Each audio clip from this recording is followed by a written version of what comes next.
y pues este otro tema de la colaboración para lograr los fines del Estado, muy importante. Muchísimas gracias.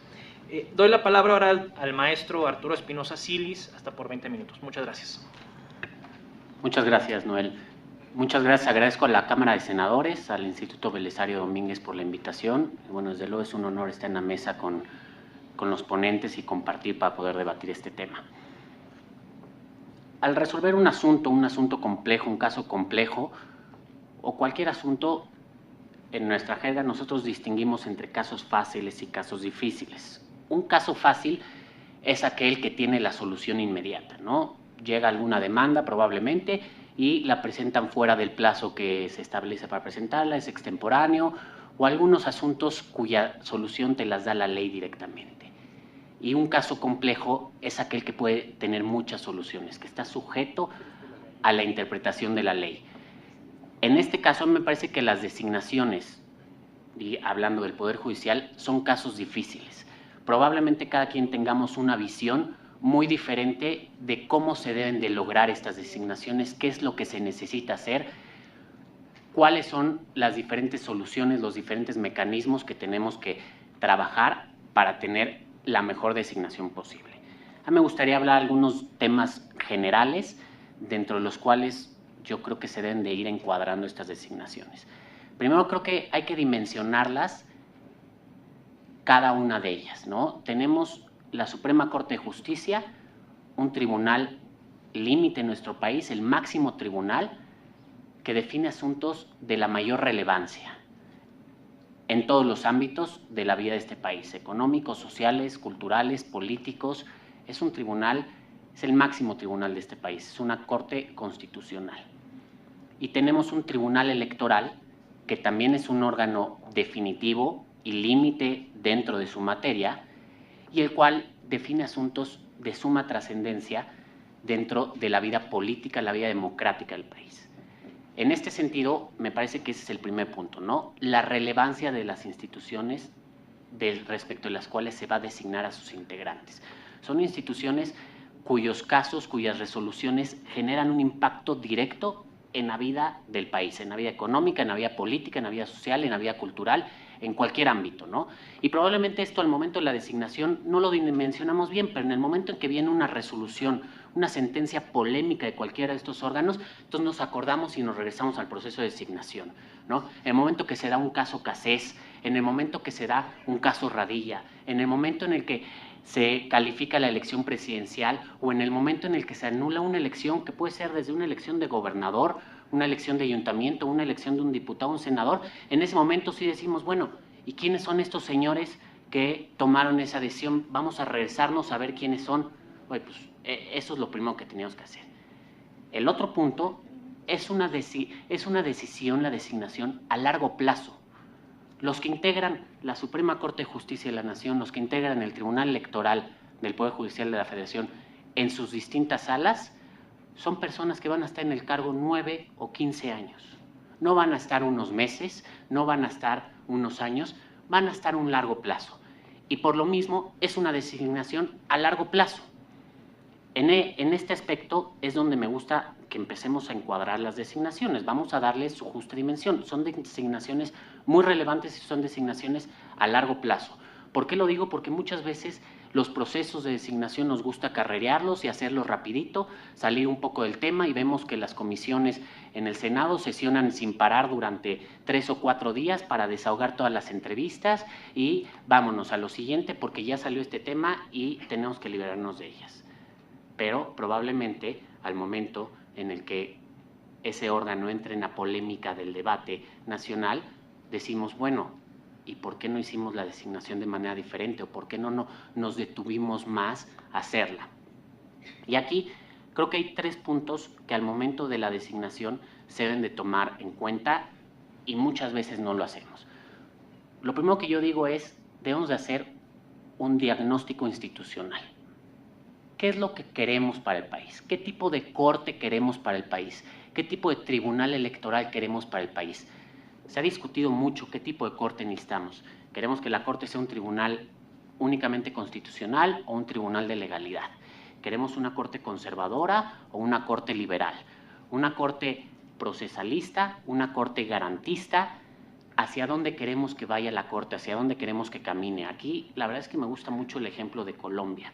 Colombia se planteó todo esto para su corte, su máximo tribunal constitucional, la Corte Constitucional Colombiana, hace varios años.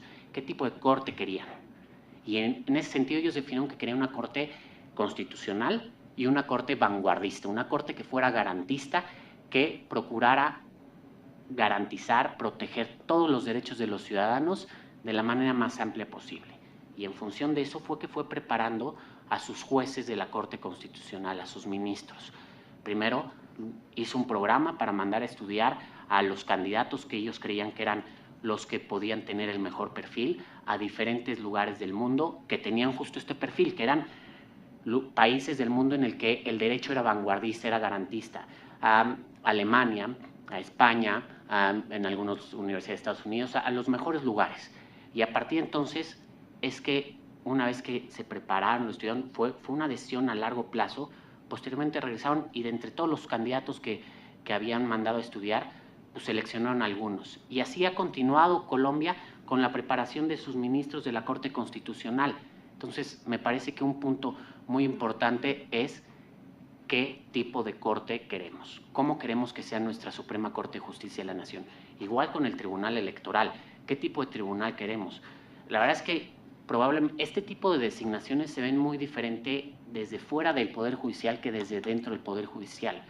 Y los debates se dan todos los días y es un tema que repercute mucho. Lo hemos visto en temas, me parece que un tema que es muy importante en esto, en la Suprema Corte, es el garantismo, la protección de los derechos humanos, la jerarquía constitucional. Hace unos años, la Suprema Corte resolvió, o más bien, a partir de lo que había resuelto la Corte Interamericana, trató y debatió el caso Radilla. Y en ese momento decidió que iba a cambiar, iba a procurar un control de convencionalidad, que podía también haber un control difuso de constitucionalidad, ya no nada más control concentrado, y dentro de la Corte empezaron los debates. La primera sala resolvía en un sentido, la segunda sala resolvía en otro sentido, unos más garantistas, otros menos garantistas. Primero se vio el caso Radilla, el expediente Varios de 2011, 298 me parece que es, como un sentido muy progresista. Cambió todo el paradigma de cómo se conocía el derecho. Posteriormente vino, a partir de eso, una reforma muy importante al artículo 1 constitucional, y hace poco la Corte resolvió una contradicción de criterios que se da en este sentido en función de la jerarquía normativa, si se debería considerar el control de convencional de los tratados internacionales como parte de este espectro de derechos humanos que se tiene en el país, adicionales a los que establece la Constitución.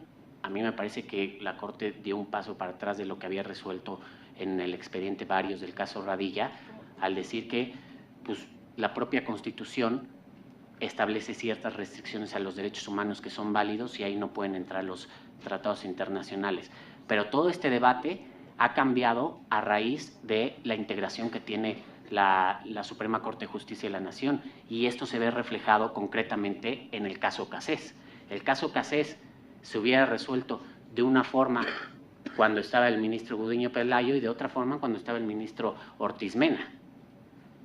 Este tipo de decisiones, este tipo de designaciones repercuten muy importantemente en esos casos. En el Tribunal Electoral también se han dado esos casos y ha habido casos muy importantes respecto de el papel del Tribunal Electoral frente a otros poderes, y menciono dos. Uno, la designación de los consejeros electorales, cuando la Cámara de Diputados, no resolvía la designación de los consejeros electorales y el Tribunal Electoral primero los instó a resolver. Y fueron varios incidentes, los exhortaba, les pedía, y se empezó el debate si el Tribunal Electoral podía designar o no podía designar directamente a los consejeros electorales. Y después, otro de los asuntos frente a las omisiones legislativas en materia de candidaturas independientes.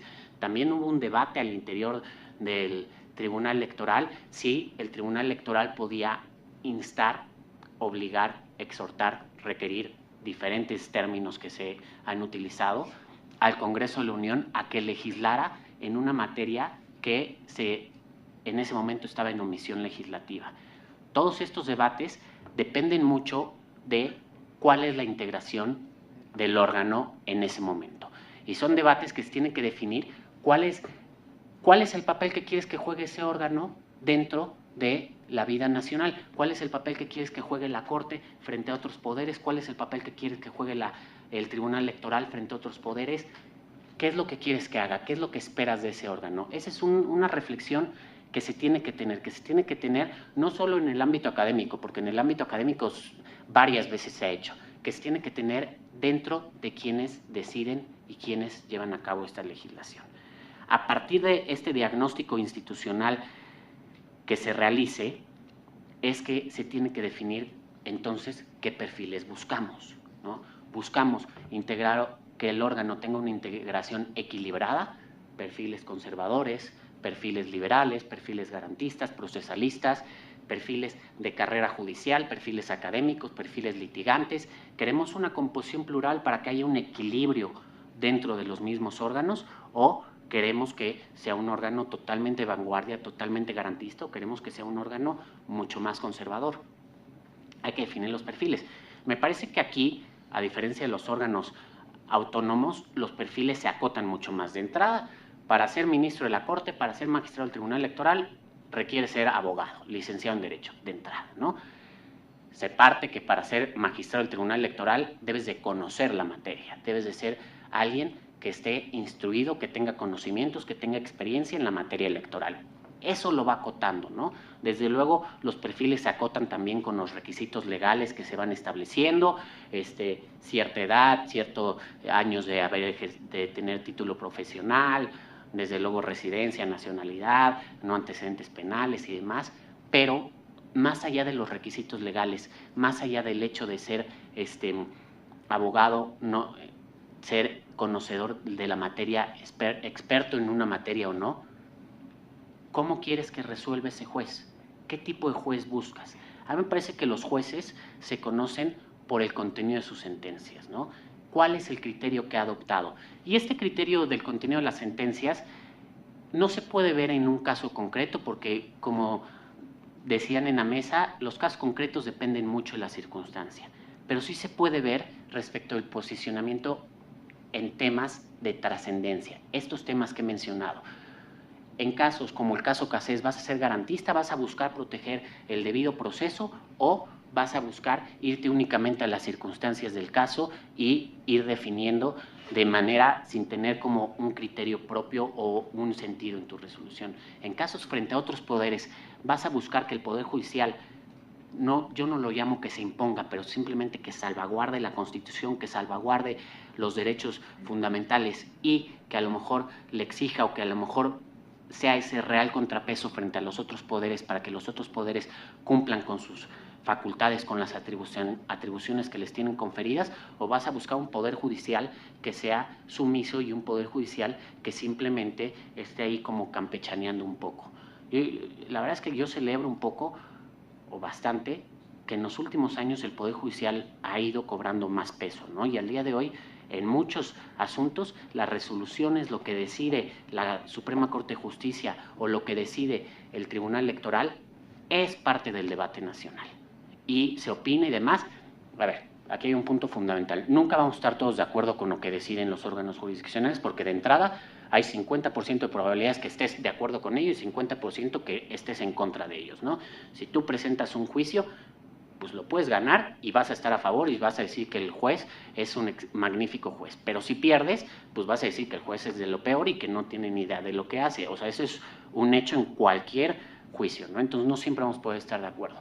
Pero sí, son temas relevantes, son temas que van a ir definiendo cuál es el papel del Poder Judicial frente a los otros poderes y frente a los órganos autónomos. ¿Hasta dónde quieres que haya enfrentamiento? Justamente ayer se realizaron en la Corte las comparecencias de algunos aspirantes a la nueva sala especializada del Tribunal Electoral.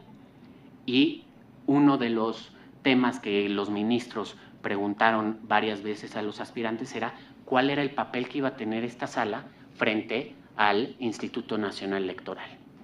Le iba a exigir el cumplimiento de sus funciones, entramos ya en cuestiones técnicas, qué tanto le iba a regresar las investigaciones de los procedimientos sancionadores, ¿no? Son cuestiones más técnicas, pero qué tanto iba a ser esta sala especializada un contrapeso o qué tanto iba a ser buscar un enfrentamiento o buscar trabajar de manera armónica con el Instituto Nacional Electoral. Todos estos temas me parece que son muy importantes y en todos estos temas me parece que definir el perfil de cada uno de los candidatos que van a participar, que van a integrar el órgano, es muy importante. Y aquí podemos discutir y podemos debatir mucho cómo encuentras ese perfil, ¿no? Haciendo exámenes, a través de comparecencias, a través de qué es lo que necesitas para encontrar el perfil idóneo. Y aquí es donde les digo que es un caso muy complejo, porque probablemente teniendo todos los mismos méritos, currículums muy bonitos, maestrías y estudios y doctorados y posgrados y diversas conferencias y una larga trayectoria, cada quien tenga características diferentes y lo que para uno el ideal va a ser un perfil académico, para otro el ideal va a ser un perfil jurisdiccional y para otro el ideal va a ser un perfil a lo mejor alguien que haya sido litigante o alguien que haya trabajado en grandes despachos. Eso me parece que es muy subjetivo, pero dentro del perfil también tenemos que exigir ciertos lineamientos generales, ¿no? ¿Qué es lo que buscamos? En el Tribunal Electoral buscamos que sea alguien especializado o no es tan importante que sea especializado en la materia. Buscamos que sea alguien que tenga una amplia experiencia o buscamos que sea alguien que no tenga tanta experiencia, pero a lo mejor que conozca bien la parte académica o que tenga más experiencia en áreas políticas. Eso depende mucho y eso es algo que también se tiene que definir. Entonces, este segundo aspecto hay que determinar cuál es el perfil idóneo. Y finalmente, el último de los aspectos es, no podemos negar que los procesos de designación son procesos netamente discrecionales. ¿Por qué? Por la naturaleza del órgano que los designa. ¿Quién los designa? El legislativo. Podrá intervenir otro órgano. En el caso de la Suprema Corte de Justicia, pues sí es el Ejecutivo quien propone. ¿Bajo qué términos propone? Nunca se ha sabido, ¿no? Que si le pasan una lista al presidente de quiénes son los aspirantes o los mejores perfiles o esto, nunca lo sabemos. En el caso del Tribunal Electoral, es la Suprema Corte quien le propone al legislativo. La Suprema Corte hace un proceso más elaborado, saca una convocatoria, pide ciertos requisitos, además de los legales, desde luego, se elaboran un ensayo, hacen una comparecencia, muchas veces van a entrevistas con los ministros, en algunas ocasiones se establece en la convocatoria que no, ha habido casos en los que inclusive se tienen que hacer un examen de conocimientos, pero bueno, pero la segunda parte, quien toma la decisión final, es un órgano político, y es un órgano que aquí es donde entra la discrecionalidad y no la podemos evitar, o sea, no podemos pretender que el Senado o la Cámara de Diputados parta únicamente de elementos objetivos. ¿Por qué? Porque se requiere de un consenso político y ahí no hay elementos objetivos. Ahí son todos elementos discrecionales y elementos que dependen del consenso y del estira y afloje y de los acuerdos políticos. Pero esta discrecionalidad lo que sí se puede es acotar. Y me parece que los últimos procesos es lo que se ha visto, que si hay un órgano de expertos que propone una lista final de quiénes son los mejores perfiles, que si hay un comité académico, que si las instituciones académicas pueden intervenir, que si debe de haber exámenes, las comparecencias. Bueno, yo creo que dentro de todo el proceso se tienen que establecer diferentes elementos para poder acotar esa discrecionalidad del órgano y que el órgano, su discrecionalidad, ya no sea respecto de un universo, porque además vamos a verlo, las últimas designaciones se han inscrito 70, 80, 100, 150, 170 aspirantes, ¿no? Entonces que la discrecionalidad no sea sobre ese gran universo, sino sea sobre un universo más acotado. A ver, tienes que designar a 11 personas, o tienes que designar a 3 personas, a 5 personas, a 9 personas. De estas, para designar estas 9, yo te presento una lista de 15 personas que son los más idóneos. Ya ahí entra el carácter subjetivo, ¿no? Todos estos cumplen con los requisitos, todos estos cumplen con el perfil, lo que quieres para la institución, para el órgano, ellos pueden cubrirlo, el perfil que tú estabas buscando, ellos lo cubren, ya tú determinarás quién es mejor o quién te llena más el ojo que otro, ¿no? Me parece que en principio yo me quedaría hasta aquí. Estos son los 3 puntos, ¿no? Primero, hacer dimensionar bien el asunto. Es una designación relevante por los temas que tocan estos órganos, es una designación a largo plazo por la duración de los cargos, y dentro de esta dimensión hay que tener un diagnóstico institucional, hay que determinar cuál va a ser la idoneidad del perfil, qué es lo que buscamos de cada perfil, y a partir de ahí buscar que la discrecionalidad del órgano que designa al final se acote lo más posible. Muchas gracias.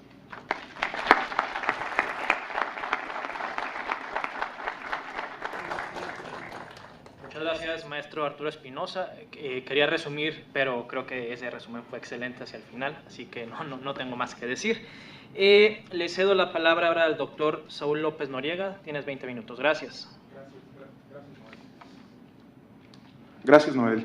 Bueno, antes que nada, pues agradecerle al Senado de la República, al Instituto Belisario Domínguez, la invitación y, bueno, pues expresar el gusto que me da compartir la mesa con mis compañeros, con estos académicos. Lo que yo voy a tratar de hacer es dar una visión breve, general, de cómo creo que debe ser el proceso de designación de los ministros en particular, pero también se puede extrapolar a los magistrados electorales y a los consejeros de la Judicatura, y después voy a contestar puntualmente algunas de las preguntas que nos plantearon, que nos planteó el Instituto Belisario Domínguez en el problemario. En primer lugar, creo que, digamos, en todo proceso de designación tenemos, o todo proceso institucional, tenemos que tener claro cuáles son los objetivos a alcanzar y en función de eso evaluar si el proceso se acerca más a cumplir esos objetivos o se aleja más. Y creo que en el caso de designaciones judiciales de un órgano como el Senado, hay dos valores en juego en cada proceso de designación. Por una parte, la buena calidad de los candidatos, por supuesto, con todo el hecho de que no es claro qué significa calidad aquí o qué significa que sea un buen abogado, que sea un buen candidato abogado para asumir la corte, pero eso es un valor. Cada proceso de designación, decimos, tiene que estar el mejor. ¿El mejor para qué? Bueno, esa es parte justamente de la discusión. Y el otro punto que también es muy importante es el de la autonomía de la institución judicial. En cada proceso de designación está en juego o se abre la posibilidad de capturar o buscar capturar a la institución, a la Suprema Corte, sea por otras fuerzas políticas, pero también, y no hay que descartarlo, ha sucedido en Italia, por ejemplo, por poderes privados. ¿Okay?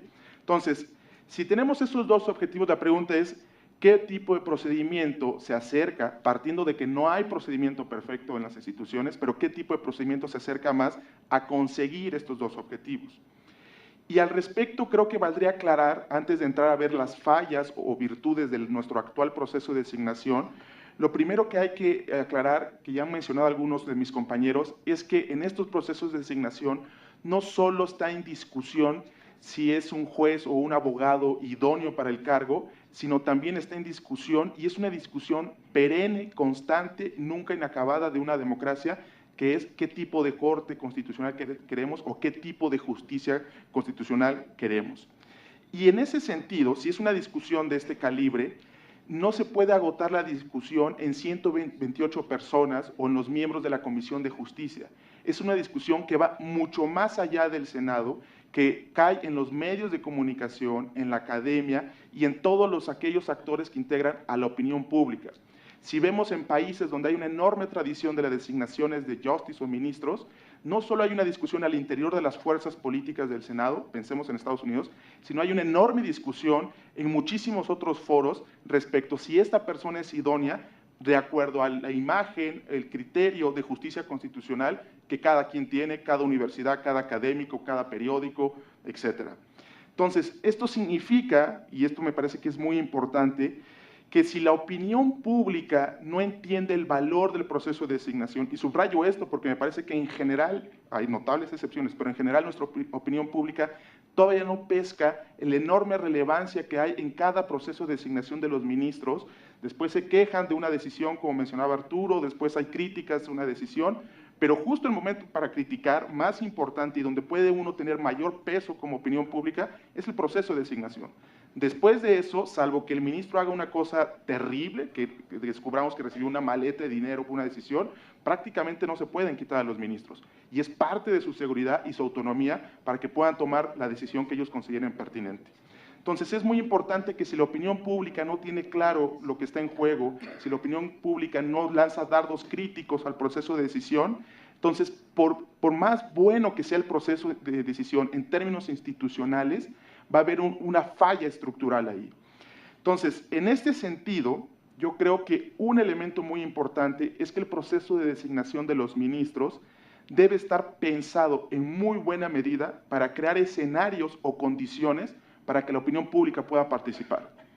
Que ahorita lo voy a hacer, si uno revisa los procesos de decisión debe ser eso, digamos, que los periódicos y la academia tengan, uno, información, tiempo para poder escudriñar a los candidatos y no sea una cuestión endogámica entre los senadores o entre un grupo de senadores que van a definir quiénes son los que van a ser ministros o magistrados.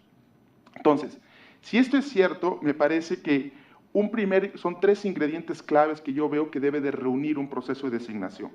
El primero es que genere información adecuada de los candidatos. Normalmente, digamos, cuando hablamos de este tipo de designaciones, son personajes que llevan años en un ámbito que por razones históricas, buenas o malas, es muy endogámico, que es el gremio de los abogados. Entre los abogados nos conocemos muchísimo, pero una vez que sales de eso, son personajes prácticamente desconocidos. Que llegue un magistrado o un colegiado o un litigante a un despacho, para la mayoría de la población no dice nada o dice muy poco. Entonces es importante que haya un proceso que genere esta información, no solo de su desempeño profesional, sino también de aspectos privados. Ejemplo extremo, es importante saber si un candidato a la Corte de Estados Unidos forma parte del Ku Klux Klan, por ejemplo. Y hay muchísima investigación en Estados Unidos respecto a relaciones que tienen los candidatos con asociaciones privadas, porque eso va dando imagen de qué tipo de visión del mundo y visión del derecho tiene esta persona. Si pertenece a alguna organización religiosa, si pertenece a tiene algún hobby, si pertenece a la asociación de armas, si pertenece a un club de cacería, en fin, todo esto es un caldo que debe de generarse esta información y proveerse. En el caso mexicano, ¿cuántas veces se ha generado adecuada y oportuna información cuando ha habido procesos de designación? Nula. La única vez que ha habido fue en el último proceso de designación, donde la Comisión de Justicia facilitó y cargó a la página web del Senado varias de las sentencias de los candidatos, pero cargó las sentencias 24 horas antes de la comparecencia. Digamos, todos conocemos la extensión de las sentencias mexicanas, entonces era prácticamente imposible que un periodista, un académico en 24 horas pudiese procesar esa información y al momento de la comparecencia tuviese una opinión más o menos sólida respecto a si ese candidato era idóneo o no era idóneo, insisto, conforme a su cosmovisión de qué es idóneo y qué no es idóneo. En relación con esto, también es importante que se establezcan tiempos suficientes para procesar esta información, que los actores sociales puedan formarse una opinión crítica al respecto. Y en este punto tenemos un problema, a mi juicio, estructural en nuestro proceso de designación, porque una vez que el presidente lanza la terna y se la manda al Senado, el Senado tiene solo 30 días naturales para resolver la designación. En su caso, el costo es altísimo. El presidente decide unilateralmente de esos 3 quién es el siguiente ministro de la Suprema Corte. Y yo les pregunto, en 30 días vamos a poder procesar, insisto, los mismos senadores, la misma Comisión de Justicia, la academia, la opinión pública en general, vamos a poder procesar la información profesional y privada de 3 candidatos. Es muy complicado, aun cuando un periódico, que insisto, en ocasiones no hay mucho interés, erróneamente, pero aun cuando hay periódicos o medios de comunicación que han tratado, es un esfuerzo de hacer este ejercicio de escudriño, es muy complicado, es muchísima información. Creo que sería importante tampoco dejarlo abierto, no vamos a llegar al tema del Consejo de la Judicatura, pero sí ampliar por lo menos a 60 o tal vez 90 días el tiempo para procesar que tiene, digamos, el Senado para designar a alguien de esa terna y en ese sentido la oportunidad para procesar esa información. Pensemos, por ejemplo, insisto, en el caso estadounidense, que ahí no hay un tiempo determinado, digamos, es ilimitado el tiempo que tiene el Senado, pero el Senado normalmente se tarda entre 4 y 5 meses una vez que el presidente lanza su propuesta en designar. En esos 4 o 5 meses, por poner un ejemplo muy puntual, el New York Times logra procesar toda la información que es pública de los candidatos, logra armar una posición editorial y logra en muchas ocasiones criticar o apoyar al candidato que está en pleno proceso de designación.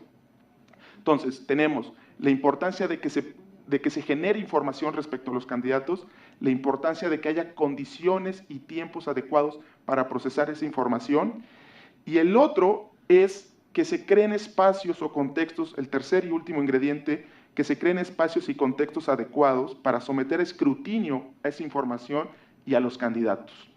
También si revisamos la experiencia, digamos, que hemos tenido a partir del 95 respecto a la comparecencia y el escrutinio de los candidatos a ministros, prácticamente el escrutinio se reduce a 15 minutos de preguntas en la Comisión de Justicia, 15 minutos que es un discurso y que normalmente pues es una apología de la Corte, una apología de lo que él haría, y siempre cierran con la frase: yo siempre resolveré conforme a derecho.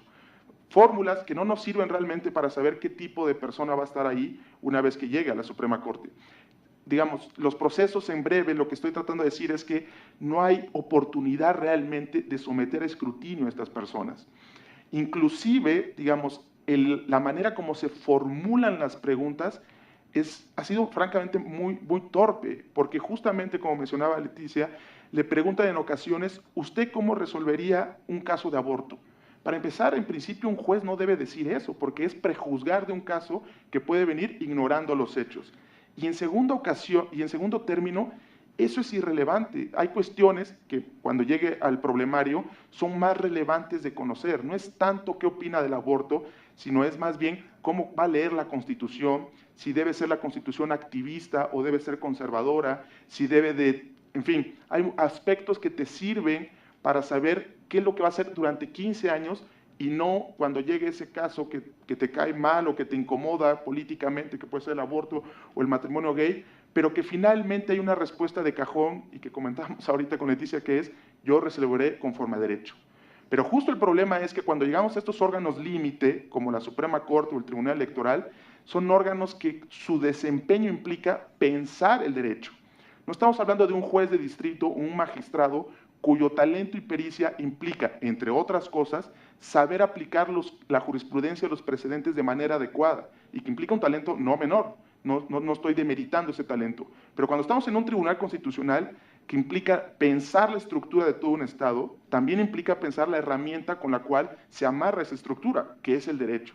Y entonces se vuelve mucho más interesante preguntas como: ¿cómo vas a leer la Constitución? O ¿cómo vas a leer las múltiples reformas que están habiendo en nuestro país? A decir: ¿estás de acuerdo o no con el matrimonio entre personas del mismo sexo? Entonces, creo que el proceso de designación debe de reunir o pensar, o diseñarse, pensarse, aterrizarse en función de, en breve, generar información, transparencia de la misma, tiempo para procesar eso, y escrutinio, oportunidad de escrutinio, ¿ok? Y hay una última cuestión, y bueno, nuestro proceso de designación tiene algunas fallas al respecto. Ya mencioné algunas, lo de los 30 días, y ahorita voy a mencionar otras, insisto, con el problemario. Y hay otra cuestión que me parece muy importante en el proceso de designación, que si finalmente es un proceso muy técnico o puede abordar temas muy técnicos, al final es un proceso, por las características del órgano, por las implicaciones que tiene, es un proceso político. Y aquí a mí me llama mucho la atención que cada vez que hay un proceso de designación, hay críticas a las fuerzas políticas y al Senado, algunas válidas, pero creo que esta crítica es errónea, porque le critican que hay un reparto entre las fuerzas políticas, que hay un sesgo de tal fuerza política por tal candidato, porque es conservador, porque el otro es muy institucional, porque el otro es progresista, que hay un sistema de reparto de cuotas, etc. Creo que pensar que no va a haber sesgos, que es inadmisible las cuotas entre los partidos, de que no va a haber un interés parcial de las fuerzas políticas por apoyar o rechazar un candidato, me parece que es una visión sumamente cursi del proceso de designación de los ministros. Creo que el punto es cuáles son los criterios que construyen la afinidad de un partido político por un candidato o por otro. Puede haber dos grandes grupos de criterios. Un criterio puede ser porque es mi amigo, porque junto con él tengo un despacho con prestanombres que quiero que lleve casos a la corte, porque en fin, ese tipo de criterios no me parece que justo no son los que no se quieren. Pero si los criterios de afinidad es Tiene, por ejemplo, me gusta cómo interpreta la Constitución, creo que la idea que tiene de la Corte activista es lo que se necesita en la coyuntura del país, creo que es una persona formada intelectualmente, ese es otro tipo de afinidad. Y creo que la importancia de que la opinión pública se involucre en la discusión y discuta y opine al respecto, en buena medida tiene que ver para elevarle el costo al Senado de no poner a su cuate o a su socio de despacho, sino poner a alguien que tiene afinidad por él, pero por otros criterios. Y creo que hay un ejemplo que lo dibuja bastante bien. En algún momento, el presidente Bush hijo tuvo varios momentos, pero en un momento en concreto tuvo oportunidad de nombrar a un justice. Y su primera opción fue una abogada que había sido la abogada de la familia Bush, que había sido la abogada del equipo de béisbol cuyo dueño es la familia Bush, y la opinión pública, inclusive su propio partido, dijo, oye, esto es inadmisible, o sea, tú puedes tener un interés en tener a alguien ahí, pero el que sea el abogado que arregla tus problemas de divorcio, de pensión y demás, y que ahora lo quieres llevar a la Suprema Corte, pues ese es un salto inadmisible. ¿Qué es lo que hizo Bush hijo? Retiró esa propuesta y puso al Justice Alito.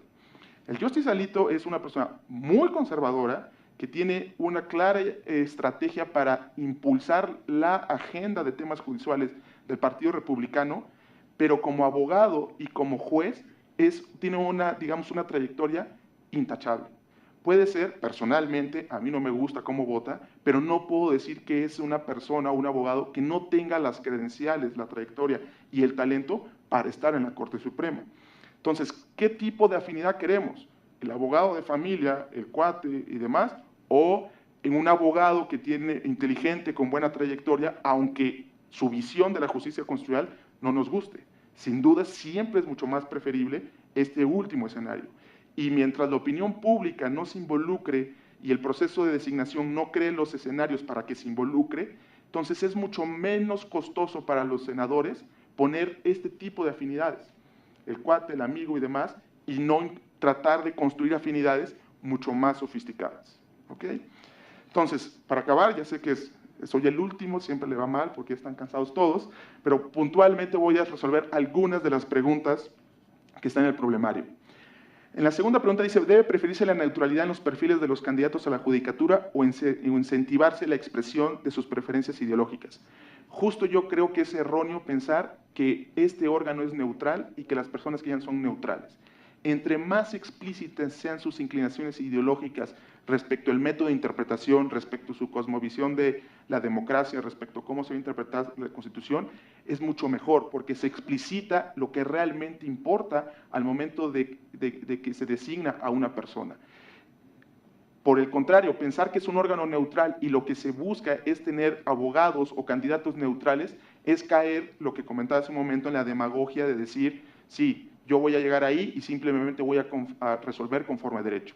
Pero justo el problema es que el derecho es inequívoco y lo que necesitamos es que nos digan cómo van a resolver esas ambigüedades e indeterminaciones del derecho una vez que estén ahí. Tercer punto, muy rápido, ¿cuáles deben ser los criterios para evaluar los méritos? ¿Cuáles deben ser las capacidades de los candidatos? ¿Y qué definiciones políticas son relevantes?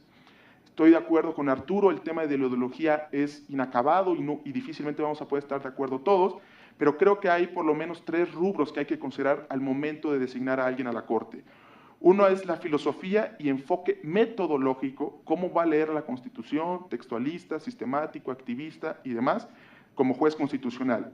El otro es el papel de la Suprema Corte en nuestro sistema político. Un ejemplo, debe ser la Corte pensarse la Corte como un agente de cambio social, debe ser la Corte tener activismo social. Bueno, esa es una pregunta muy relevante, sobre todo en una coyuntura donde hay muchísimas reformas constitucionales y donde muchísimas disposiciones constitucionales hasta hace muy poco empezaron a aterrizarse y aplicarse en la realidad. Otro aspecto que es relevante y relacionado es la legitimidad.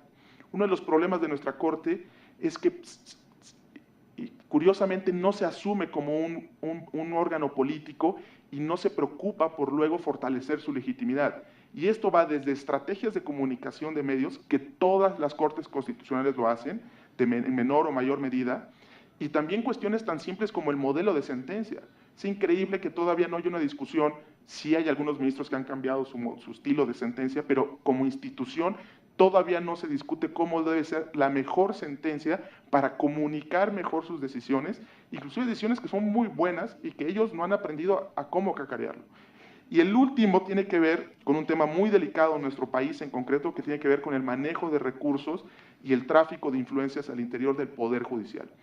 Como sabemos, al final existe un Consejo de la Judicatura que en principio buscaba eliminar muchísimas de estas prerrogativas de facto que tenían los ministros previos al 95, de designar jueces y demás. Eso no se ha acabado del todo, y también no ha habido del todo transparencia en temas de manejo de recursos. Ese es un tema muy importante que había que preguntarlo.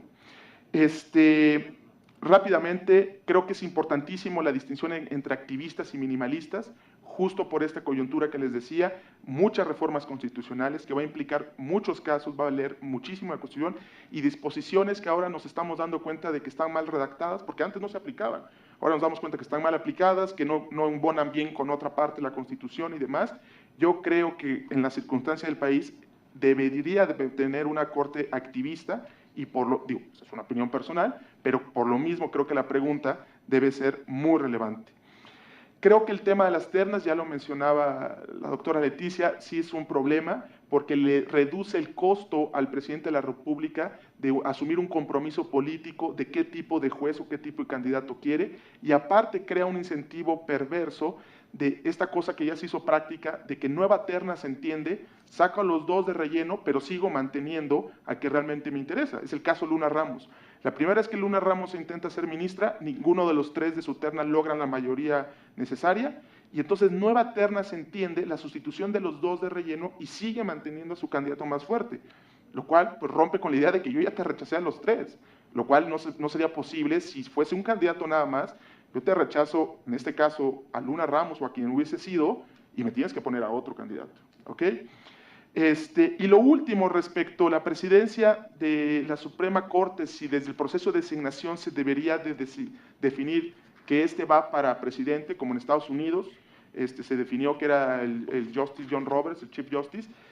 Es complicado, pero creo que hay que tener al menos claro que actualmente los golpeteos entre los ministros para alcanzar la presidencia de la Suprema Corte llega al grado de que inclusive sus votos, en casos, los usan como municiones dentro de esa batalla para lograr la presidencia, lo cual es algo enteramente no deseable.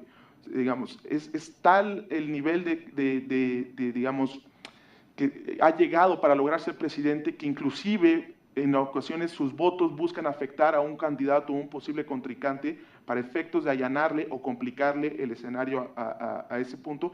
Y también hay otro problema, cuando los ministros pueden ser presidentes de la Suprema Corte, crea un incentivo de tener actuaciones personales y no institucionales. Yo voy a votar independientemente de qué es lo mejor para la decisión institucional, sino para construir ante la opinión pública una candidatura y presentarme como el idóneo para la siguiente posibilidad de cambio de presidencia de la Suprema Corte. Y eso, aunado a un proceso de decisión que no coadyuva las decisiones institucionales, es un caldo de cultivo idóneo para tener decisiones sin argumentaciones sólidas que las apuntalen. Es el caso aborto.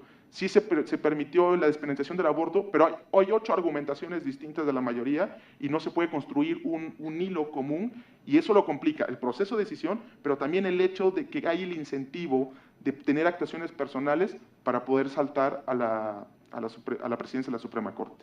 Muchísimas gracias.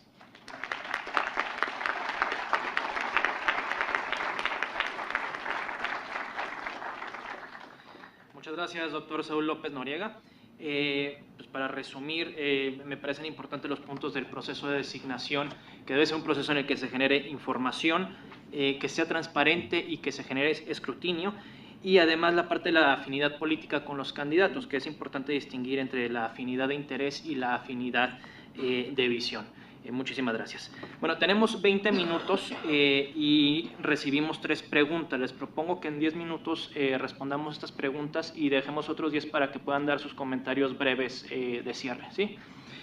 Voy a poner las 3 preguntas sobre la mesa. Las primeras 2 son visiones opuestas de un mismo punto que se trató ahora al final. La primera es, ¿no sería conveniente que los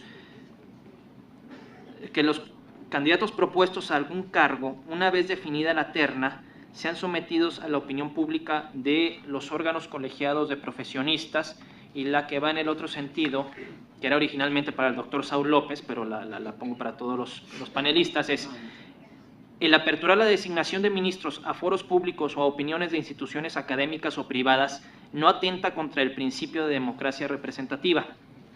Y la tercera pregunta: ¿qué opinión les merece que el Instituto Federal de Telecomunicaciones no cuente entre sus integrantes con un ingeniero especialista en telecomunicaciones? Entonces, ¿el IFT es un órgano para interpretar la Ley de Telecomunicaciones, Radiodifusión y Competencia Económica? ¿Quién gusta empezar? Gracias.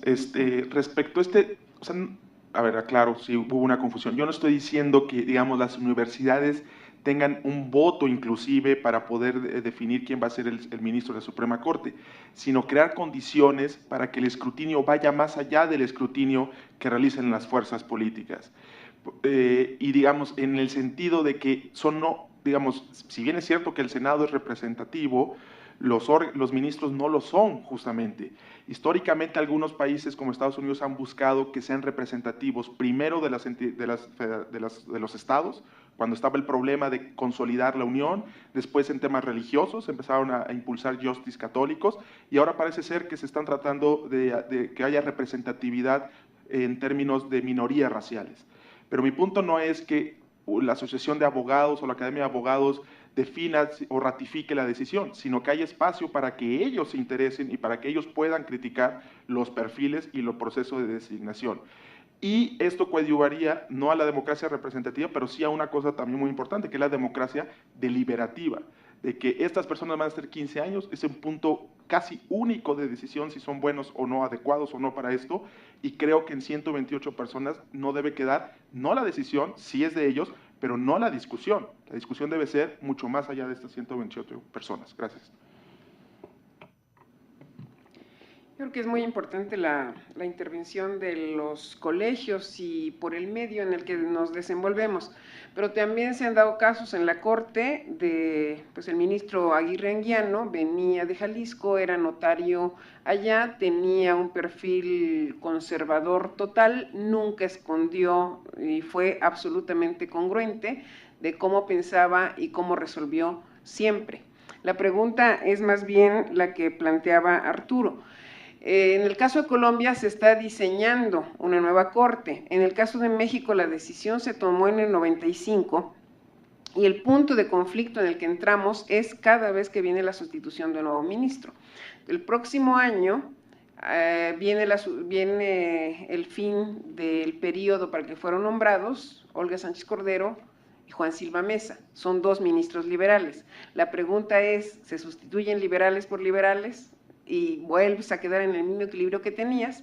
En la designación pasada parecía que la sustitución lógica del ministro Aguirre Anguiano, conservador, era por otro conservador, y se optó por un conservador desde el punto de vista de la visión del derecho, que fue el ministro Pérez Dayán, y entró el ministro Ortiz Mena un poquito para compensar. Como que tenemos ahorita un equilibrio de 6-5 en la Corte, de las visiones del derecho y también de esta parte ideológica de la que se hablaba, y al menos no estamos pensando, no está cerca la visión de crear solo un tribunal constitucional en México, que para mi gusto sería lo idóneo, pero si seguimos en esta sustitución que les decía yo con reglas no escritas, pareciera que nuestra Suprema Corte tiene a la mitad de integrantes de carrera judicial, la mitad de fuera, siempre en este 6-5, y también en este 6-5 de liberales y conservadores en cuanto a la visión del derecho. No creo que al abrir se rompa con esta idea de que vivimos en una democracia representativa y que por esa razón solo lo que digan los senadores cuenta.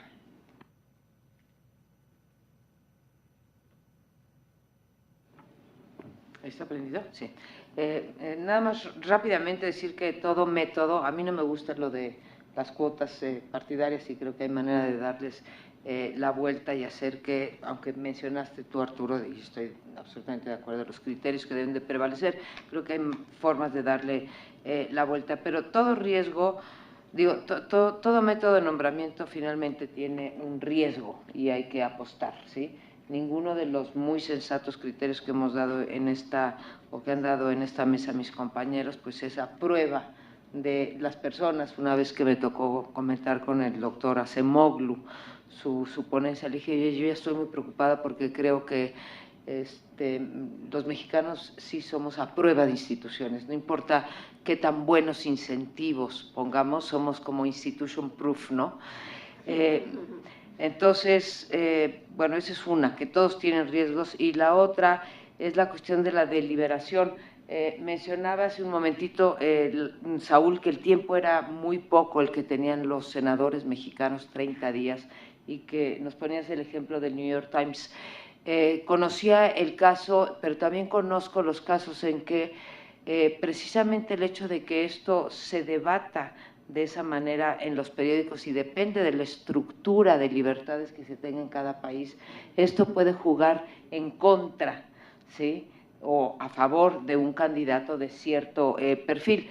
Imagínense ustedes en este país, no voy a decir a nivel federal, imagínense ustedes en el estado de mi colega, aquí en Chiapas, o no sé, en algún estado donde haya monopartidismo, mejor para no personalizar, en donde los periódicos están perfectamente cooptados por algún grupo empresarial o por los gobernadores, ¿sí?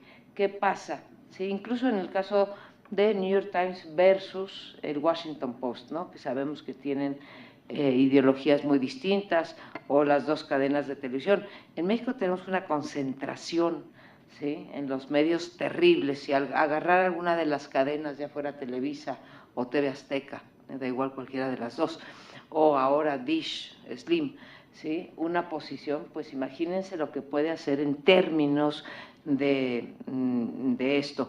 Pero me voy a nivel federal, que creo que es más claro, porque sí tenemos grados de libertad mucho más grandes a nivel nacional en términos de prensa, ¿no? Entonces, digo esto no por amargosa ni por pesimista, soy naturalmente optimista que vamos a ir caminando cada vez mejor, pero tenemos que estar claros en que pues estos métodos de nombramiento tienen riesgos y que no hay institución que te aguante la decisión de un actor político, en este caso, ¿sí?, de los senadores o de los ministros de la Suprema Corte, que no quieran tomar estos brillantes requisitos que están poniendo mis compañeros en la mesa. Bueno, a mí me parece que lo que dice Saúl es muy importante, el sometimiento a la opinión pública de los perfiles que van a integrar el órgano. ¿Y por qué lo digo? Parte de los puntos que yo mencioné es encontrar una idoneidad en el perfil. Y dije, probablemente no nos vamos a poner de acuerdo cuál es el perfil idóneo. Digo, me parece que en ningún lugar, ¿no? Yo lo comparo un poco con en una empresa las contrataciones, ¿no? Buscas un director de una empresa, un CEO, probablemente llames a las mejores headhunters del país y que te presenten los candidatos. ¿Y quienes van a decir es el Consejo de Administración? Seguramente los que integran el Consejo de Administración difícilmente todos se irán por un perfil. Cada quien tendrá el perfil de lo que piense que la empresa va a buscar. ¿Por qué veo positivo que sea sometido a la opinión pública? Porque hay muchas cosas que a través, como lo dijo Saúl, de un currículum, de un ensayo o de una comparecencia de 10, 15 minutos, probablemente no se vean, no se conozcan esos detalles. Y eso es algo que el sector especializado, entre quienes sí se conocen, los que realmente están dentro de la materia, sí conozcan y sí vean. Y en este país es muy normal que la gente ocupe ciertos cargos, salga por un escándalo y como tenemos memoria a corto plazo, después de unos años se nos olvida. Y ahí están en las siguientes convocatorias para las designaciones y hay gente que ha salido en materia de lo electoral, hay gente que haya salido de los órganos electorales bajo ciertos escándalos fundados y probados muchos de ellos, y que se siguen inscribiendo en los siguientes procesos, y siguen, y siguen, y siguen, y siguen, y siguen, y ahí están.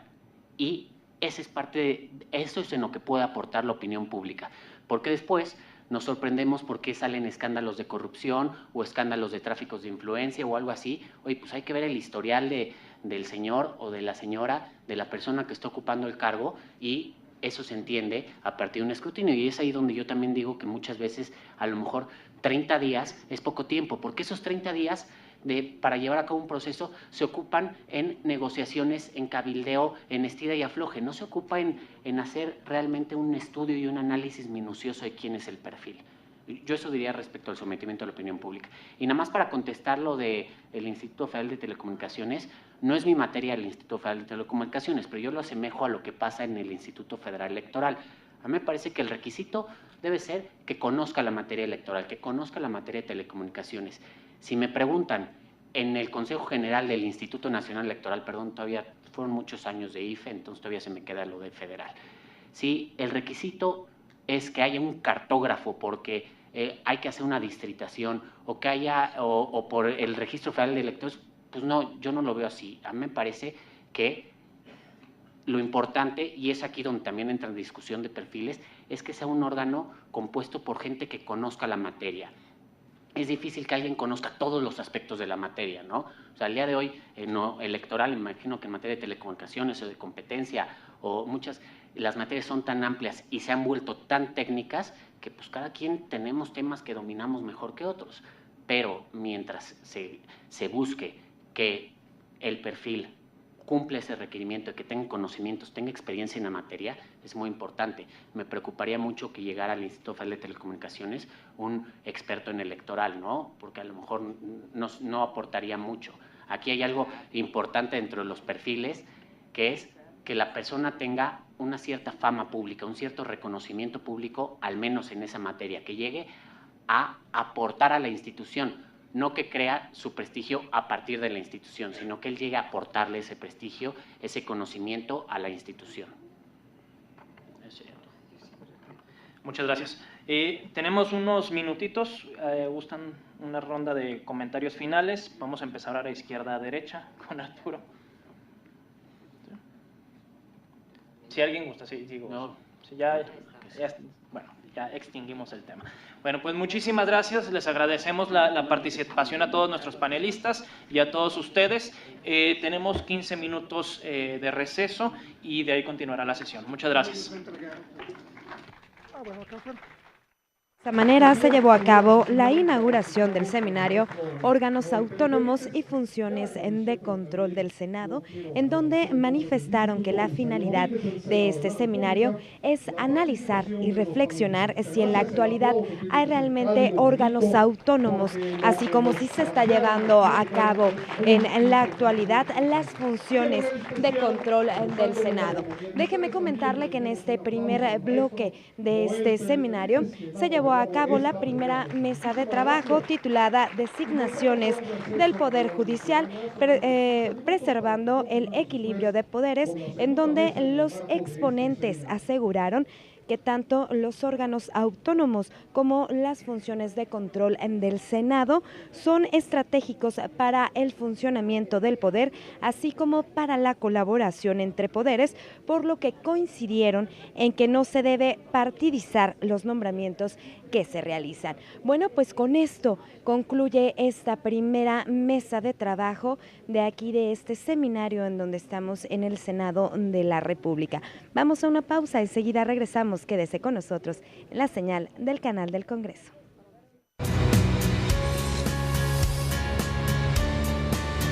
Canal del Congreso, el canal de la Unión, presentó.